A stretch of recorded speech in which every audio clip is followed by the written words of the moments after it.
بس هل المشكلة دايمًا العامل أو الفني نفسه؟ أصل إحنا بنتكلم في 19 سنة، فدي أجيال مختلفة. في gap ما بين الولاد بيدرسوه وما بين اللي بيشوفوه على أرض الواقع. يعني دي حاجة مش هنقدر إن إحنا ننكرها يعني.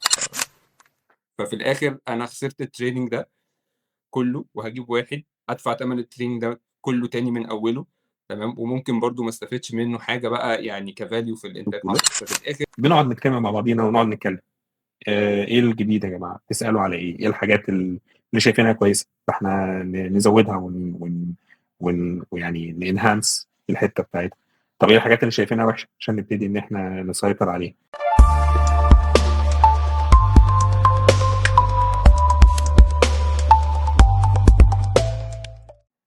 أهلًا بيكم في حلقة جديدة من حلقات بودكاست في المصنع. النهارده حلقة جديدة، mic جديد، setup جديد، وموضوع مختلف. المرات اللي فاتت إحنا دايمًا كنا بنتكلم عن مفاهيم موجودة في المصانع، إزاي ننفذها، إزاي ننفذها بطريقة صحيحة. النهارده بقى معانا مشكلة مزمنة وموجودة في كل المصانع وكل الصناعات تقريبًا، وهي مشكلة توافر العمالة عمومًا، والعمالة المدربة خصوصًا. عشان نتكلم في مشكلة زي كده كان لازم يكون معانا ضيف HR. فالنهارده الضيف بتاعنا HR expert بقى له أكتر من 18 سنة شغال في الHR، تقريبًا معظمهم في الصناعة. فخلونا نرحب بضيف حلقتنا النهارده اللي هنتكلم معاه في المشكلة، أسبابها، وإزاي نتعامل معاها. أهلًا وسهلًا يا أستاذ كريم.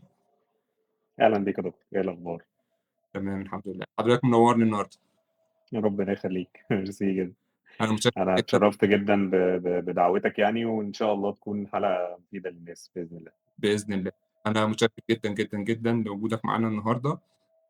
وهاستأذنك في البداية تعرّفنا بنفسك وبرحلتك سواء في الHR أو في المصانع. أنا اسمي كريم منير، بقى لي زي ما حضرتك قُلت أكتر من 19 سنة دلوقتي كمان شغال في مجال الHR. لفيت في industries كتير أغلبها كان مصانع، أغلبها food industries. اشتغلت في كل الareas بتاعة الHR. وعندنا المشكلة المزمنة اللي حضرتك لسه ممنشنها للناس، إن الأيادي المهرة، العمالة المهرة مش موجودة بالصورة المطلوبة كعرض وطلب من الماركت يعني. طيب أستاذ كريم، هل المشكلة دي مشكلة جديدة والّا هي حاجة موجودة من أول ال19 سنة؟ لأ، هي حاجة موجودة من أول ال19 سنة الحقيقة. شركات كتير بتحاول إن هي توفّر عمالة خصوصًا في الentry level، وده اللي مطلوب كتير في المصانع علشان خاطر بعد كده تبتدي تمشي في التدرج الوظيفي. however إن في الآخر لأ، العمالة دايمًا عايزة تشتغل بصورة موسمية، مش عايز حد يقول له تعالَ الصبح، لأ لازم تخلّص الوقت بتاعك، لأ البريك بتاعك أو وقت الغدا بتاعك هيبقى من التوقيت الفلاني للتوقيت الفلاني، عايز يحس ب بحرية أكتر. فبتكون النتيجة إن الturnover أو معدل الدوران بتاع العمالة بيكون أكتر. فكل ما بتبتدي تدرّب فوق من العمالة، تلاقي إن جزء كبير منه مشي، وبعدين ييجي لك فوق تاني تبتدي تدرّبه وتأهّله وتبتدي تدّي له المعايير الأساسية. كمان مصانع الfood industry الموضوع بتاعها بيبقى صعب، لإن هو لازم يتعلّم شوية basics related جدًا للindustry نفسها، أساسيات في الصناعة نفسها تأثّر على المنتج كلّه. ففي حاجات معيّنة ما تتعملش، في أساسيات معيّنة في اللبس بتاعنا. فبياخد تدريبات على السلامة والصحة المهنية، بياخد تدريبات على الfood safety نفسه، ضوابط الغذاء نفسها شكلها عاملة إزاي. بس بتكتشف بعد فترة صغيّرة جدًا إن الحد اللي اتدرّبه وابتديت إن أنت تتعب معاه في إن هو يكون عمالة مدرّبة مهرة، إن هم ابتدوا يمشوا لأسباب أخرى ليها علاقة اقتصاديًا أكبر مثلًا، وتبتدي الcycle من أول وجديد تاني. فدايمًا المشكلة دي بقى لها كتير أزلية في أغلب الشركات الصناعية يعني. بس هل المشكلة دايمًا العامل أو الفني نفسه؟ أصل إحنا بنتكلم في 19 سنة، فدي أجيال مختلفة. فهل الراجل اللي كان موجود من 19 سنة بيفكّر زي الراجل اللي موجود من 10 سنين زي الراجل بتاع دلوقتي؟ يعني أكيد في اختلافات. بُص، هي صح أجيال مختلفة، لكن أنت بتاخد نفس الفئة العمرية تقريبًا. يعني أنت دايمًا الفئة العمرية بتاعتك بتكون أكبر من 18 سنة لحد 22، 23 سنة. دي الأغلب الأعم من الفئة بتاعة العمالة. فهو رغم اختلاف الأجيال خلال ال19 سنة إلا إنك أنت واخد range بتاع سِن معيّن، والسِن ده بيبقى بيجرّب، بيبقى لسه مخلّص دبلوم مثلًا، بتتفاجئ بإن التصرفات بتاعته عايز يجرّب كتير، عايز يشوف كتير، عايز يقارن ما بين الشركات وما بين حاجات تانية. وفكرة الاستقرار وإنك أنت يبقى متأمن عليك وإنك أنت يبقى في يونيفورم وليك اليونيفورم بتاعك الsafety بتاعك ليك توقيت معيّن بتيجي فيه وتمشي فيه مكان معيّن، هو ده الشغل بتاعك الأساسي، ما هياش فكرة attractive أوي بالنسبة له في بداية حياته كده. فممكن يكون بيُدرك بعد كده يعني في أواخر مثلًا التلاتينات والّا حاجة، يكون بيُدرك لأ، ده أنا قعدت ألِف في شغلانات كتير والموضوع مش كويس خالص، فالأفضل بالنسبة لي إن أنا كنت بقيت موجود في شركة أو في مصنع من المصانع المستمرة، بس ده عقبال ما هو بيكتشفه بتكون أنت ابتديت تدوّر على عمالة تانية مؤهلة جديدة وتبتدي معاهم الcycle من أول وجديد للأسف. هي دي حقيقة، موضوع السِن ده فعلًا بيختلف، لإن أنا يعني الcase دي حصلت معايا كتير. لمّا باكون محتاج حد، أنا فعلًا محتاج المكان ده يبقى مستقر، أنا ما بادوّرش على حد في الفئة العمرية دي أصلًا، أنا بادوّر على حد تلاتينات ويكون متجوّز ومخلّف، وهو يعني فاهم بقى هو عايز حتّة الاستقرار وعايز حتّة التأمين والتأمين الصحّي والحتّة اللي هي تعمل له ثبات شوية في الدخل وفي الأمور المعيشية، لإن هو بقى عنده دلوقتي مسؤوليات وعنده أسرة. ففكرة فعلًا الشباب الأصغر قد يكون فعلًا معظمهم ما بيبقوش مقدّرين الbenefits دي أوي في الأول، يمكن هو ده ممكن حقيقي. يبُص على المرتّب أو حاجة، مع طبعًا وجود الحاجات الأخرى دلوقتي يمكن أكتر كمان من زمان، الapplications بتاعة الdelivery والتكاتك والحاجات اللطيفة دي، طبعًا بالضبط، بالضبط. بتخلّيهم. هو سواء في وقت معيّن البعض منهم يعني إلا ما رحم ربي هيقارن ما بينك وما بين التوك توك، يعني أنت هتقول لي تعالَ في التوقيت الفلاني لأ لازم تعمل الtask الفلاني، ولازم تمشي في التوقيت الفلاني، لازم تاخد بالك من الجزء بتاع الشغل، لازم تبقى مركّز في الدنيا دي كلّها. هو الناحية التانية هيبقى بيقارن إن أنا والله لو لو أجّرت توك توك فأنا هاشغّل الموسيقى اللي أنا عايزها، هاركّب الناس اللي أنا عايزها، هاصحى في التوقيت اللي أنا عايزه، هانام في التوقيت اللي أنا عايزه، وهيبقى almost نفس المرتّب اللي داخل لي. بس ده بيكون يعني short term أوي، إن يعني بتكون نظرة قصيرة جدًا، إن بيكتشف بعد كده إن لأ، ده مش ده الحاجة اللي تكمّل معايا شغل. إن مجهودي مش هينفع يفضل زي ما هو، إن زميلي اللي كمّل في الشغل بتاع المصانع ابتدى إن هو ياخد الstep forward، ابتدى يترقّى، ابتدى يبقى مشغّل إنتاج، ابتدى يبقى بعديها مشرف إنتاج، وفي الحالات ديّة المرتبات بتاعته ما بقتش شبه المرتبات بتاعة عامل الإنتاج، واللي كان بيقارنها بحاجة زي التوك توك أو الدليفري. بس تاني هو بيكتشف ده متأخّر جدًا، بترجع أنت تاني تبتدي تدوّر على السِن الصغير اللي يقدر يساعد في العملية الإنتاجية وstill بنعطل في نفس النقطة يعني. تمام، بس هل نقدر نشيّل ال الفنيين أو العمال الموضوع كلّه؟ يعني أنا شايف برضه يعني ما نقدرش نقول إن هو ده السبب الوحيد، يعني أعتقد في يعني parties تانية ممكن تكون داخلة في الموضوع ده برضه مؤثّرة، يعني إحنا ما ينفعش نقول عشان الراجل شايف إن هو برّه أحسن له، طب أنا ليه في الشركات ما باخلّيش ما لو أنا already أنا شايف الgap دي وعارف إن أنا يعني الcompetitor بتاعي دلوقتي التوك توك مثلًا، اللي هو بيدّي freedom كاملة، وقد يكون في أوقات بيدّي فلوس أحسن، تمام، فليه أنا ما باعملش حاجة؟ طيب أنت معاك حق طبعًا، ما أقدرش أقول إن ده ال يعني العامل أو الموظف هو الوحيد الطرف الأساسي أو العيب الأساسي اللي في المنظومة، بس هي منظومة كبيرة. يعني إيه؟ يعني أنت كان في قِلّة يمكن دلوقتي ابتدت يتم تداركها يعني، لكن كان في قِلّة في فكرة التأهيل العملي في المدارس الصناعية، يعني إيه؟ يعني أنت لمّا بتبقى عايز عُمّال إنتاج، أنت المدارس الصناعية أغلب التخصصات بتاعتها هتلاقيها دايمًا يا ميكانيكا يا كهربا يا إما حاجات التكييف والتبريد. بس الشغل نفسه بتاع الإنتاج ممكن ما تبقاش محتاج له حاجة من ال3 دول.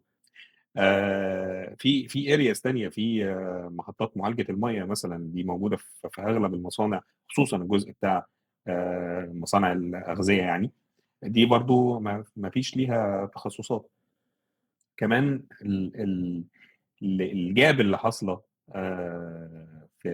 فيما يخُص المدارس الثانوي والتعليم الصناعي، في gap ما بين الولاد بيدرسوه وما بين اللي بيشوفوه على أرض الواقع. يعني دي حاجة مش هنقدر إن إحنا ننكرها يعني.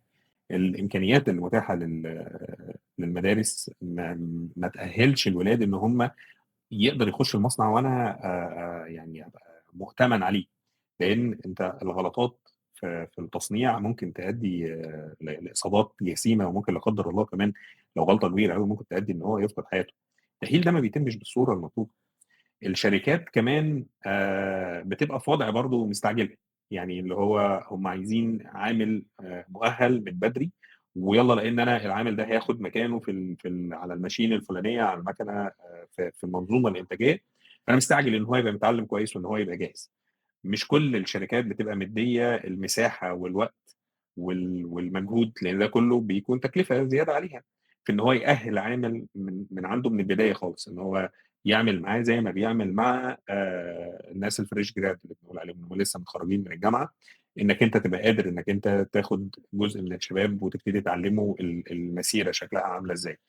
الشركات برضه مش بتبقى قادرة إن هي تعمل دوّة مع الجزء بتاع الإنتاج، ليه؟ لإن العملية الإنتاجية عملية مستمرة، وفي مصانع بتشتغل 24/7 يعني مش بتُقف، مش بتاخد break، ما بتاخدش أيام، بيعملوا rotation بقى في الshifts يعني، فبيبقوا محتاجين العمالة دي، كل واحد فيهم هيُقف هيعمل الtask الفلاني بالطريقة الفلانية في التوقيت الفلاني، ما عندوش استعداد إن هو لسه يضرب، فلأ أنا معاك كليًا طبعًا، هي مش مشكلته لوحده يعني. بالضبط. أنا باشوف كمان يعني الشركات في حتّة أولًا استعجالها دي، باشوف هي نقطتين بالنسبة لي، الاستعجال ده في الآخر أنت أحيانًا كتير ممكن تكون بتضغط على الولد اللي داخل، فهو أساسًا ده بيبقى سبب من الأسباب اللي بتخلّيه في الآخر يمشي أو ما بيقدرش يcope، دي حاجة. الحاجة التانية إن هو في الآخر برضه هو عايز الشركات بتدوّر على اللي هو الرخيص الكويس ابن الناس، اللي هو أنت عايز واحد بيعمل كل حاجة، وبرضه مش هتدّي له الbenefits على الأقل في الأول. يعني أنا عارف إن بعد كده ممكن يكون أمّا بيكبر ويترقّى ويمشي في الcareer بتاعه بياخد، بس أنت بتتعامل مع حد ليه صفات معيّنة أو طريقة تفكير معيّنة، فأنت لازم تبقى attractive بالنسبة له، ده لو إحنا عايزين نحل المشكلة يعني. يبقى attractive بالنسبة له بشكلٍ أو بآخر، خاصةً وإن أنت في الآخر التكلفة عليك تقريبًا بتبقى واحدة. أنا النهارده أمّا آجي أجيب مُشغِّل والّا عامل أقعد أدرّب فيه وأدّي له كل الtraining اللي حضرتك كنت بتتكلم عليه ده، وبعدين بعد ما أول ما آجي أعتمد عليه ياخد الramp up بتاعه، وأول ما آجي أعتمد عليه يمشي، سواء لمكان تاني أو يروح يشتغل freelancing على توك توك والّا حاجة.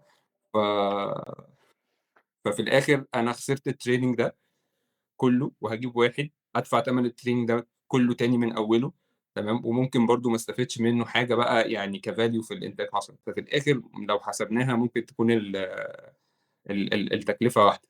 برضه أنا شايف إن الشركات عليها يعني دور كبير في الموضوع ده، لو إحنا فعلًا لإن فعلًا هي المشكلة فظيعة، يعني أنت ما بتلاقيش حتى يعني حضرتك كنت بتقول إن في gap ما بين التعليم نفسه، وإن التعليم معظمه ميكانيكا وكهربا وما فيش حاجة ليها علاقة بالإنتاج، حتى دول هم فيهم مشكلة في إن أنت تلاقي حد skilled يخش يشيل، والskilled بجد منهم يعني غالي جدًا، وهو حقه، يعني لإن هو يعني ده حقيقي.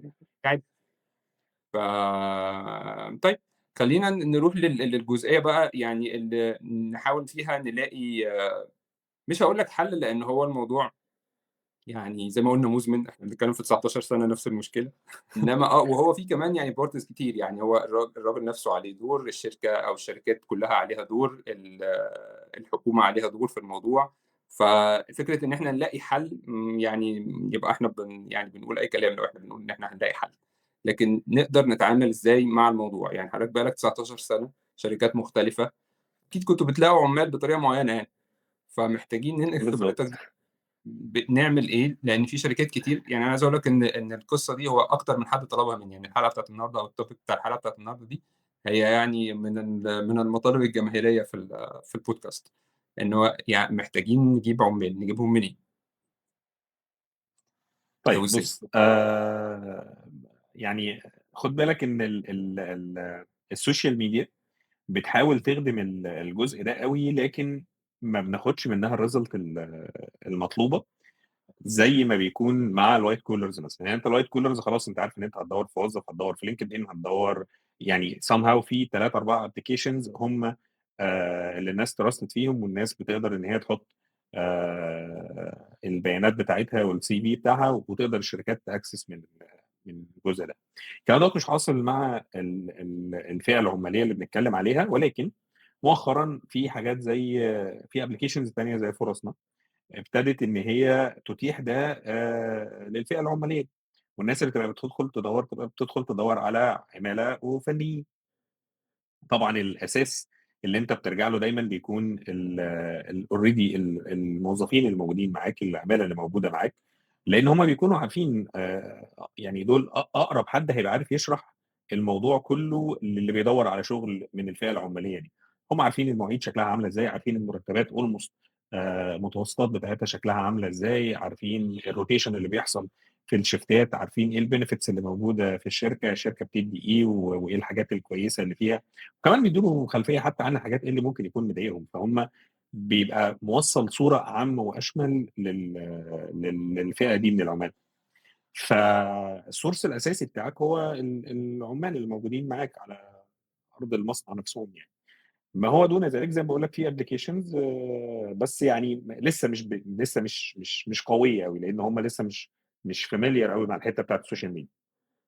لأ، أنا عندي بس يعني قصة ظريفة شوية مع موضوع الناس اللي جوّه. أنا كان معايا في team صغير شوية، عدد صغير شوية، وكنا بنحتاج ناس، فكل الناس جابت قرايبها ومعارفها لحد خلاص ما وصلت لمرحلة إن هو يا ابني أنت فين الناس، ما لأ، ما خلاص ما أعرفش حد تاني، يعني أنا جِبت عمي وابن عمي وابن خالي وابن عمتي وكل الناس، ما فيش خلاص. والناس بقى حسب ما بتيجي برضه وتمشي، اللي بييجي في ناس جات قعدت وقعدت، يعني اشتغلت وقعدت، وناس تانية جات اشتغلت وخلاص، يعني هم عدد صغير، ففي الآخر هم كل واحد جاب اللي يعرفه وما فيش تاني، فخلاص بقى بقينا مننا للسوق، ف ده إحنا نعمله يعني. يعني في طبعًا بعض الشركات اللي بتقدر توفّر عمالة مدرّبة، بس بيقابلها حاجتين.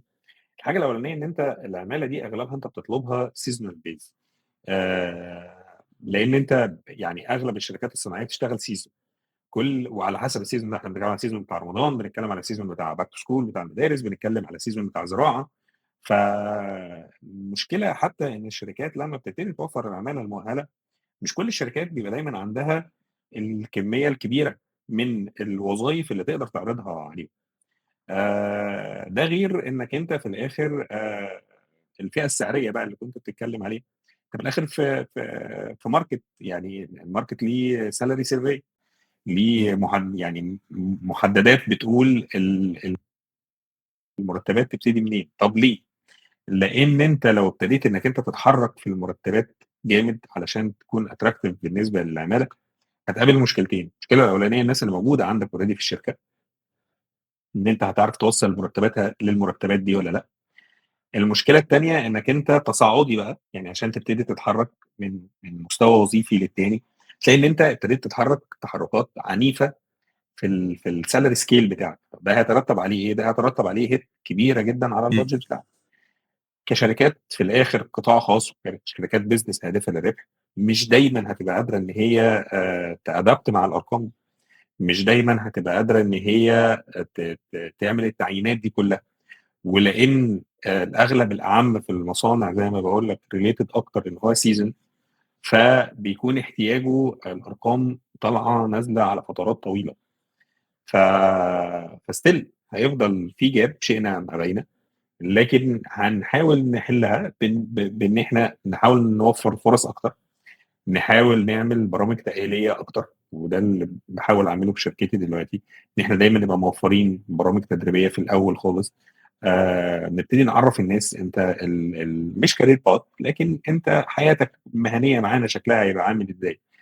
قدامك قد ايه، زمايلك اللي جم قبليك اتعينوا ازاي، قعدوا قد ايه، طلعوا ازاي في السلم الوظيفي بتاعهم.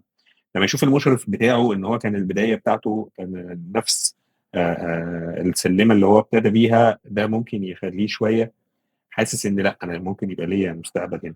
بشوف ناس بقى لها معانا 30 و40 سنه موجوده في الشركه، هيعرف ان لا، انا ممكن ليا كارير هنا، انا ليا اكل عيش هنا، ليا ايا كان الحاجه اللي ممكن تكون بالنسبه له، انا هستمر في الشغل يعني. كمان الشباب محتاج توعيه بقى على المستوى المستوى العام، بعيدا خالص عن دنيا الشغل. هو محتاج يعرف ان مش اي حاجه هتبقى بتضرب، مش اي ابلكيشن دلوقتي هيبقى بيجيب فلوس، مش اي حاجه بتاعت ديليفري مش الحاجه اللي هتصرف فيها، مش التوك توك اللي عمالين نضرب بيه المثال. لو انا بدور على مستقبل وبدور على ان انا اكون رب اسره في توقيت ما، وان انا أبقى عندي مسؤوليات، فالمسؤوليات دي بيتبعها التزام معين. انت محتاج ان انت تبقى ملتزم اكتر ما انت تبقى بتتحرك ورا الموتيفز بس، لان لو هو طلبه دلوقتي او في الوقت الحالي المحرك الاساسي اللي عنده هو العامل المادي بس، بعد شويه مش هيكون العامل المادي بس، بعد شويه هو هيكون حاجات تانية كتير جدا هو هيبقى بيحاول يحققها خلال مساره الوظيفي وخلال مساره حتى في حياته. فمن دلوقتي هم محتاجين حملات توعيه، انك انت الشركات عايزه، الشركات مستنياك ان انت لو حد فعلا عنده استعداد ان هو بس يتعلم. يعني احنا كل الهدف ان انت يبقى عندك استعداد ان انت تتعلم، انا عندي استعداد ان انا التزم واتعلم واكمل في الشركه. فمرحب بيك جدا جدا جدا. تمام، حضرتك كنت بتقول إن أنت بتعمل دلوقتي تدريب معيّن للناس اللي داخلة، تمام، في بالظبط، الشركة عندك، بالظبط. نوع التدريب. بص، التدريب بيكون احنا بنقسمه كذا مرحله. المرحله الاولى بيكون ليها علاقه بالسيفتي، بان هو الهيلث اند سيفتي، يعني ايه سلامه وصحه مهنيه. وده اللي بينقل له اول فكره انك انت موظف في الشركه، فانت اهم حد في الشركه. اول حاجه خالص بتقول له انت اهم حد في الشركه، ما تعملش الحاجه الفلانيه، ما تخاطرش بنفسك في الحاجه الفلانيه، التزم بالتعليمات الفلانيه حتى لو هي اصعب شويه، حتى لو هي بتاخد وقت شويه. انا ما عنديش مشكله في تاخير انتاج عن انك انت يحصل لك حاجه لو سمحت. مبدئيا انا بدور على سلامتك الشخصيه. نمره اتنين، ببتدي اعرفه احنا الشركه ايه يعني ايه عمليه انتاجيه، وايه المنتج بتاعها اللي بيطلع، وايه لازمه ان المنتج دوت يطلع بكواليتي معينه. نمرة 3، بابتدي أدرّبه على فكرة الfood safety، إن المنتج ده عشان يطلع بالquality اللي إحنا طالبينها، ده أنت هتاكل منه، ولادك هياكلوا منه، وأنا هاكل منه، فلازم يبقى طالع بspecs معيّنة، فلازم نبعد عن الأخطاء البشرية.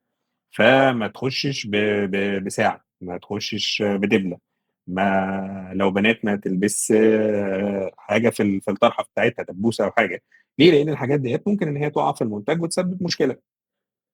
نفس الموضوع لو الناس عندها مثلًا اللي عنده برد، لأ، أنت ما دام عندك برد أنت محتاج إنك أنت تروّح، يومك موجود عادي خالص، محسوب في الشركة عادي خالص، بالأجازات بتاعتك اللي بيقول عليها قانون العمل، فأنت ما عندكش مشكلة خالص. however إن إحنا لازم نحافظ على صحتك، في نفس الوقت نحافظ على إن ما يحصلش contamination ما بين شخص وإن ينقل فيروس لحاجة معينة، ناهيك عن إن هو طبعًا ينقل الفيروس دوّة لبقية زمايله، لإن هم لمّا بيشتغلوا في أماكن مُغلقة. يعني لو بنتكلّم على جزء بتاع سير، لو بنتكلّم على مكان فرز، لو بنتكلّم على مكان تعبئة، المكان دوّة في الآخر مُغلق. فلو أنت عيان أنت هتنقل العيا دوّة. طَب أنت أصلًا إيه اللي بينزّلك وتنزل الشغل لو أنت عيان؟ لو أنت عمالة باليومية أو التوك توك أو، هتبقى خايف على إن أنا يخُش لي فلوس اليوم دوّة. طَب لو أنت موجود في شركة، لأ، أنت اليوم دوّة بيخُش عندك على رصيد الأجازات المرضي بتاعتك اللي بيتدفع 100% من المرتب، فأنت ما عندكش مشكلة. أنت بتبقى عارف إن الشركة بتحاول تحافظ عليّا صحيًا وبدنيًا، فأنا ما فيش مشكلة إن أنا هأجّز النهارده بالتنسيق مع مديري، بالتنسيق مع مشرف الإنتاج بتاعي أو أيًا كان الsection اللي أنت فيه يعني، أو الsector اللي أنت فيه، القسم اللي أنت بتتبعه. وفي نفس الوقت المرتب بتاعي والدنيا بتاعتي شغالة عادي خالص، بس في الآخر باحافظ على صحتي يعني. فده اللي إحنا بنحاول ننقله لهم. ثانيًا بنعمل حاجة اسمها in touch session، إن إحنا بنفتح يعني open talk كده ما بيننا وما بين أغلب العمالة بتاعة الblue collars. بنقعد نجتمع مع بعضينا ونقعد نتكلم. إيه الجديد يا جماعة؟ بتسألوا على إيه؟ إيه الحاجات اللي شايفينها كويسة؟ فإحنا نزوّدها ويعني ننهانس الحته بتاعتها. طب ايه الحاجات اللي شايفينها وحشه عشان نبتدي ان احنا نسيطر عليها؟ ايه الافكار اللي عندك ان احنا ممكن نستخدمها؟ ما تتكسفش ان انت تقول فكره، ما تتكسفش ان انت تتكلم معانا. ثانيا انا من المدرسه شويه اللي بتتبع ان انا، لا انا انزل مع الناس، شوف المصنع، شوف الناس، اتكلم معاهم، عارفين بعضينا، نبقى عارفين شويه حاجات شخصيه عن بعض. طب ده ليه؟ ده بيحسسه في الاخر ان هو شويه انا مش رايح الشغل البايخ اللي المشرف بتاعي بيضايقني فيه، رايح اقابل صحابي، انا رايح اقابل ناس شبه عيلتي، انا رايح اقابل ناس بدردش معاهم شويه، باكل معاهم شويه. من وقت للتاني لو في اي ايفنت زي الفود سيفتي داي ولا زي الكواليتي مانث، بنحاول ان احنا نعمل لهم شويه اكتيفيتيز كده، نبقى بنتغدى كلنا مع بعضينا، بنتكلم كلنا مع بعضينا. لو في اكتيفيتيز العاب صغيره يعني يعرفوا بيها شويه حاجات احنا دايما بنستخدمها، ان يعرف يعني ايه نقل بكتيريا، يعني ده ازاي بيحصل، يعرف يعني ايه ايه الخطوات اللي المفروض تتم بصوره اكتيفيتيز يعني بتكون صغيره، نستخدم فيها التكنولوجي طبعا، بنحاول ان احنا نكسب من الدنيا بتاعت التكنولوجي. فساعات ممكن نعمل لهم ايفنت يكون في في ار، فهم يبقى شايف ان انا لما بخش من هنا بيحصل علامه صح وبيحصل علامه غلط، انا ما غسلتش ايدي وانا داخل على المكان الفلاني، لا انا نسيت الدبله بتاعتي وانا داخل المكان الفلاني، كان فلان الفلاني في ايده ساعه، ف كان المفروض اخد بالي واحذره في هنا. حاجات تبقى فيها شويه فن. ساعات بنقول لهم ان احنا بندعوهم اطفالهم ان هم يجوينوا معانا يوم، وتبقى اللعب نفس الموضوع، بس نخلي بقى الفيروس او حاجه يكون شكله يعني كده ايه، حاجه لطيف. فلافي كده، وتبقى يعني فاهم، لما يخش الفي ار فتبقى الدنيا ظريفه، فحاول موت الفيروسات دي قبل ما تروح للمنتج الفلاني كده. يعني بتحاول ان انت دايما تخلق بوند مع الموظفين، مش بس بتاع الدنيا بتاعت الشغل وبتاع الدنيا بتاعت الخطه الانتاجيه وبتاع الدنيا بتاعت المواعيد والحضور والكلام ده. طب التاتش بوينتس دي بتبقى يعني الفريكونسي بتاعتها قد ايه؟ بتعمل كل قد ايه؟ المخطط البلان بتاعتها كل اسبوعين، بس مش بنقدر ان احنا دايما نكوب على موضوع كل اسبوعين دوت، فيعني بنحاول دايما ان احنا على الاقل نخليها مره في الشهر، ان احنا نجتمع بالناس ونتكلم معاهم. وكتير على فكره والله بيطلع من عندهم افكار كتير قويه، وكتير جدا بلاقي ان هم لا متضايقين من حاجه، بس الحاجه دي مش مظبوطه. اوقات بتبقى الحاجه دي مثلا اشاعه، فبيترتب عليها ان هو يبقى جاي الشغل متضايق جدا، مش عارف يشتغل. اوقات بتبقى عدم المامه الكامل بطريقه استخدام حاجه معينه، مثلا ولتكن الخدمه الطبيه، فيكون بيتهاون في حقه وهو مش مدرك ده. انا بخش الصيدليه فبقول له عايز الدواء الفلاني، بيقول لي لا الدواء ده مش هيتصرف أو مش موجود، فبقوم ماشي. تمشي ليه؟ طب ما هو ده حقك انت، ده مكتوب وده مدفوع ثمنه، وده الشركه عامله لك الاشتراك عشان انت تقدر تاخد الدواء. فبعد الكلام معاهم هنا لا، في حاجات كتير ممكن نطورها او ان احنا نضغط عليها وما يعني ما تاثرش بالسلب عليهم يعني. طب انا يعني برضو محتاجين كيس كده من التاتش بوينتس دي، يعني عاجبني موضوع التاتش بوينتس ده الصراحه، لان هو مش حاجه كومن. خليني اقول لك يعني، اصراحه كان اشتغلت في 5 شركات او اكتر. يعني موضوع التاتش بوينتس والفريكونسي انا شايفها عاليه برضو، فدي حاجه كويسه. انا فاهم انها اكيد مش بتتعمل كل اسبوعين، يعني هي بلاند كده، بس ممكن تكون في اي حاجه بتخالف البلان دي، سواء من ناحيه الاتش ار او من ناحيه الانتاج، لان هم مش دايما هيبقوا افيلبل لان في ضغط انتاج وبتاع كده. بس على الاقل ان الانيشيتيف موجوده يعني. ف يعني قول لنا كيس برضو كده طلعت من التاتش بوينتس دي، حاجه ينفع تتقال، لان اكيد في حاجات ما ينفعش. بص طبعا بيبقى الاسئله الاوليه في موضوع التاتش بوينت ده ريليتد، احنا هنزيد امتى وهنزيد قد ايه لو ومش هنزيد ليه مرتين ثلاثه في السنه. ده طبعا بتكون البدايه بتاعت الكلام. بس انا خليني اقول لك الاول ان هم بيبقوا مستريحين قوي ان هم هيطلعوا يتكلموا، يعني ان انا طالع اتكلم مش طالع في مشكله، وان الناس اللي موجوده في المبنى الاداري هم مش في برج اعزل ما يعرفوش عندنا حاجه، لا دول عارفيننا وعارفين اسامينا وبنتكلم مع بعض. فدي بتكون قويه جدا لو في خلق البوند اللي ما بين بعض، ما بيننا وبين بعض يعني. الcase طب إيه اللي ممكن إن إحنا نتكلم فيها؟ في حاجتين، في حاجة ليها علاقة بموضوع الmedical فعلًا اللي كنت باكلمك فيه ده.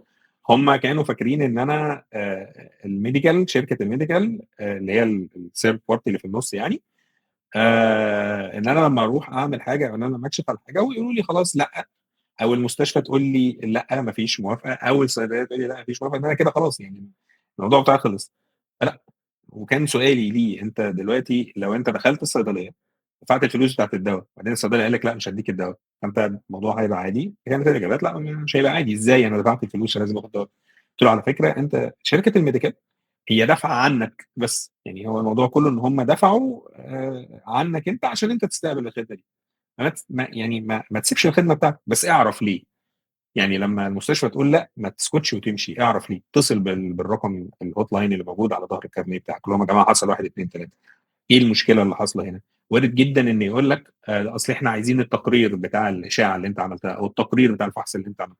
التقرير في إيدك، المستشفى أو الصيدلية قالوا لك لأ، التقرير في إيدك، أنت لو بعتّ التقرير على whatever بقى أيًا كان الapplication، سواء الapplication بتاعهم أو واتساب أو whatever، فأنت الموضوع هيخلص.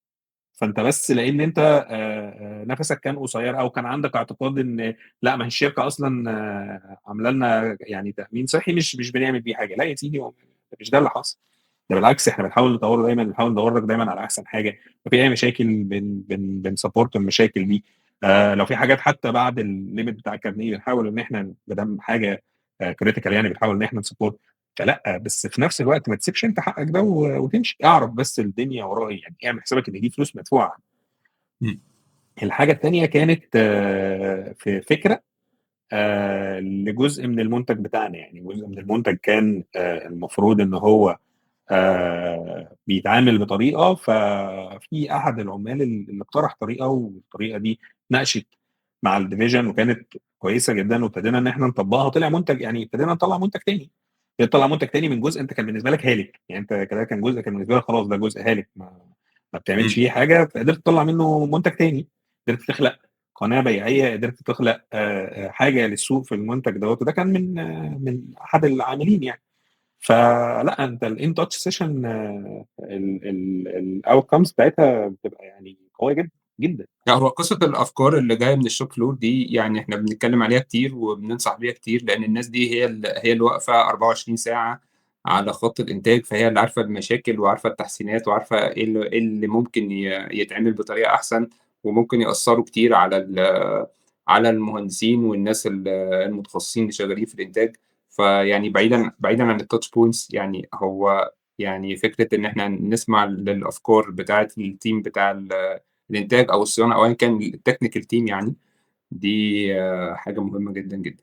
طيب إيه تاني نقدر نعمله كloyalty program؟ يعني إيه تاني نقدر نزوّد بيه الloyalty بتاعة الناس دي، على الأقل اللي يخش ما يمشيش، يعني نبقى حلّينا حاجة. يعني إحنا مش عارفين ندخّل الناس، فعلى الأقل نحافظ عليهم جوّه. بُص، أنت ال الموظف في الآخر حتى بعيدًا عن الblue collar هو بيدوّر على سلسلة من الاحتياجات ورا بعض نفسها. هو أول حاجة بيدوّر عليها إن هو يبقى حاسس بأمان. أنا مش حاسس إن أنا مُهدَّد، مش حاسس إن أنا اسمي مكتوب بالرصاص.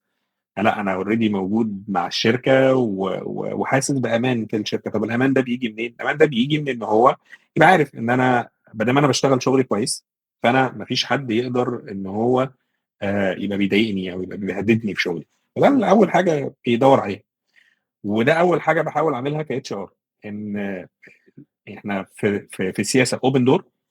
أي وقت أنا اسمي كريم منير، تعالَ سواء أنا أو حد من زمايلنا اللي في بقية الteam، تعالَ قُل أنا عندي مشكلة 1، 2، 3، خلّينا نشوف مع بعضينا ممكن نحلها إزاي. وارد جدًا إن المشكلة دي تبقى مشكلة في الشغل، وارد جدًا تبقى في المواصلات بتاعته، إن هو يعني المواصلات بعيدة جدًا عليه، أو إن هي نقطة الpick up point من مسافة بعيدة أوي عنده. وارد إن يبقى المشكلة مع المُشرف بتاعه أو مع المهندس بتاعه. طب تعالَ نشوف المشكلة ديّة حاصلة ليه. فهو لمّا بيحس إن لأ، أنا في حد أتكلّم معاه، نقطة الأمان دي بتبقى كويسة بالنسبة له. يعني بيبقى حاسس خلاص إن أنا مستريّح على الأقل في الجزئية دي، مش مهدّد. الجزء التاني اللي بيبتدي يدوّر عليه إن أنا يبقى ليّا اسمي في الشركة.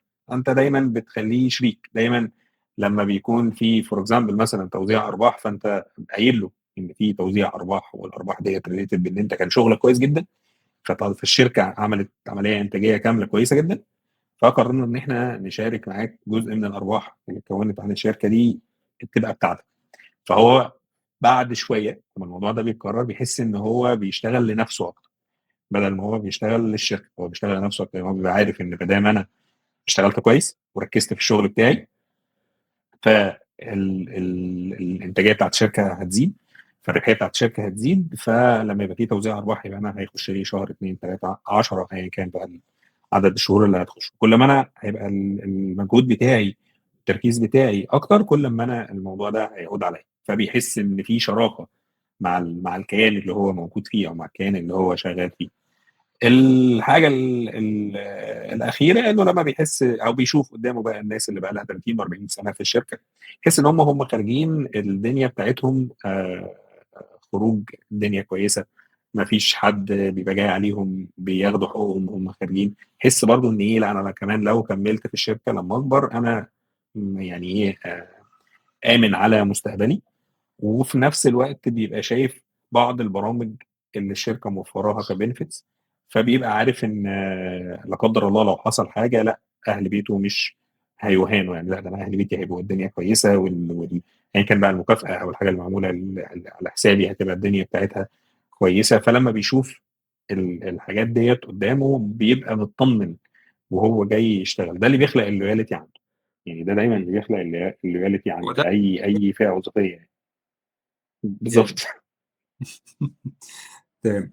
هو انا عاده لما بقى يعني لما باجي اقفل الحلقه بقفلها بسؤال اللي هو قول لنا نصيحه ننصح بيها الناس، بس ما شاء الله الحلقه كلها نصايح. فانا يعني هنهي الحلقه بسؤال مختلف شويه. لو احنا هنفترض ان احنا يعني بقى في ايدينا حل مشكله او ايجاد حل لمشكله العمالة في مصر، المفروض نعمل إيه؟ يعني على كل الأصعدة، على مستوى الناس نفسها، العمال نفسهم، على مستوى الحكومة لو في حاجة المفروض نعملها، على مستوى الشركات. نقدر نعمل إيه على ال3 آه، مستويات؟ على آآ مستوى الناس انا بالنسبه لي لازم يعني يكون في وعي عام لفكره الوظيفه، يعني إيه لازمه الوظيفه. على مستوى المدارس محتاجين جدا جدا جدا ان المدارس تبقى بتعمل اجتماعات، يمكن تكون منظمه عن طريق وزاره التربيه والتعليم، يمكن تكون منظمه عن طريق وزاره الصناعه، بس في الاخر يبقى في اجتماعات ما بينهم. هي الشركات طالبه ايه، فاحنا محتاجين نطلع اولاد مؤهلين بايه علشان خاطر نقفل الجاب دي. الماركت عايز كتير جدا عماله مؤهله في تكنيكاليتيز كتير جدا، بس للاسف مفيش المساحه والعدد الناس اللي تقدر انك انت تستقطبهم يبقوا موجودين عندك في المنظمه بتاعتك، ان هم يبقوا شغالين في الشركه او في المصنع او في المكان اللي محتاج له. مفيش حاجه بتلينك الاثنين دول مع بعض. فده ممكن يكون دور حكومي شويه، ان المدارس تبتدي تعقد اجتماعات، انتوا يا جماعه محتاجين ايه، وتبتدي توفروا في العماله دي، وعلى هذا الاساس يبتدي يخرج من عنده عامل مؤهل يكون بي بي مستعد للعمل في الشركه يعني. الشركات محتاجه ان هي تبقى بتنظم برامج دخول الشباب من الفئه العماليه دي، زي ما بتنظم الاون بوردنج بتاع اي وايت كول. محتاجين يعملوا نفس الموضوع للبلو كول. الاثنين مهمين جدا، الاثنين مشاركين في العمليه الانتاجيه، الاثنين الاوت كام بتاعهم قوي. ف يعني ده يمكن سريعا كده ايه الثلاث نقط على الثلاث محاور اللي بنتكلم عليهم، سواء الموظف نفسه او القطاع الحكومي او القطاع الخاص الممثل في الشركات والمصانع يعني. يعني أنا حابب برضه أضيف على النقط اللي حضرتك قُلتها دي نقطة، إن هو فعلًا الشركات تبدأ تبُص للapplications والTok Tok وخلافه على إنها competitive فعلًا، وتبدأ تشوف هي إزاي تقدر تنافسه وتقدر تستقطب فعلًا الناس من على الحاجات دي. دي أنا باشكر حضرتك جدًا، بجد سعيد إن حضرتك كنت معانا النهارده، وإن شاء الله يعني الحلقة فيها كمية أفكار كتير جدًا، أعتقد إن ناس كتير هتستفيد منها، فباشكرك جدًا، ان جدًا، شاء جدًا. الله. أنا اللي باحب أشكرك جدًا على فكرة البرنامج نفسه، ويعني مستني لسه حلقات كتير بمواضيع كتير إن شاء الله تكون شيقة ويكون يعني الناس مستمتعة بيها. أتمنى إن هم يكونوا النهارده استفادوا من الحلقة بتاعتنا، وأتمنى إن إحنا نشوف تغيير في القريب العاجل في الفئة العمالية اللي بندوّر عليها يعني. إن شاء الله. إن شاء الله. أنا ميرسي جدًا ليك. أنا باشكر حضراتكم جدًا، جدًا، جدًا. النهارده كان معانا أستاذ كريم منير، اتكلمنا عن مشكلة العمالة وتوافر العمالة المدربة في المصانع في مصر. ناقشنا الأسباب واتكلمنا عن إزاي نتعامل معاها، اتكلمنا عن أفكار إزاي تضمن الولاء بتاعة الناس اللي موجودة جوّه عندك، بحيث على الأقل يبقى جزء من المشكلة اتحل لو إحنا عندنا مشكلة في إن إحنا نجذب العمالة الجديدة أو السن الصغير، فعلى الأقل اللي بنقدر نجذبه منهم نقدر نحتفظ بيه جوّه المصنع. أتمنى تكون الحلقة مفيدة بالنسبة لكم. في أفكار كتير اتقالت نقدر ننفّذ جزء منها، نقدر ننفّذها كلّها. هتلاقي في الdescription بتاع الحلقة على اليوتيوب هتلاقي form Google form تقدر تسألنا عليها على أي سؤال. أنا عامل الGoogle form دي بالذات عشان خاطر لو حد حابب يسأل anonymous، يعني هو مش حابب يقول لنا هو مين، لأن بعض الناس بتبقى دي مشكلتها، هو حابب يسأل في موضوع بس مش عارف يسأل فيه مثلًا في comment أو على LinkedIn أو على اليوتيوب أو حاجة زي كده. فطبعًا يا ريت نسأل على المنصات دي، لكن لو أنت شايف إن هو الكلام ده مش مناسب، ففي Google form في الdescription على اليوتيوب، تقدر تخش عليها تسيب لنا السؤال. على حسب عدد الأسئلة بقى هنجاوب عليه إزاي. ممكن نجاوب عليه في post على LinkedIn الأستاذ كريم يجاوب عليه، ممكن نطلع في حلقة جديدة في فيديو نجاوب على الأسئلة دي أو على السؤال ده لو هو سؤال محتاج شرح من أول وجديد. يعني الموضوع الform ده إحنا بنحاول نعلّي فيه الvalue بتاعة الpodcast على قد ما نقدر عشان الناس تقدر تستفيد أكتر وأكتر. باشكركم مرّة تانية. أنا حسن مرتضى ومستنيكم في حلقات جديدة في المستقبل.